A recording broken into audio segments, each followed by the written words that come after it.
Kung gusto, palaging merong paraan. LDR ba kayo ng taong mahal mo? Yung long distance relationship? Magkalayo ba kayo ng school or workplace? Busy ba kayo sa schedule nyo?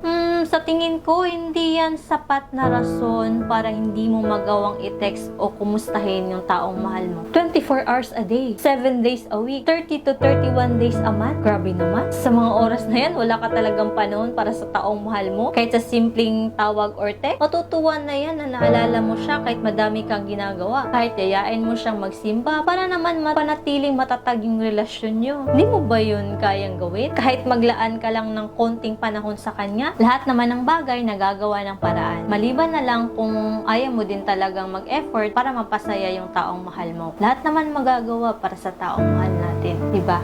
Kung ayaw may dahilan, kung gusto maraming paraan. Peace. Kung ayaw may dahilan, kung gusto palaging merong paraan.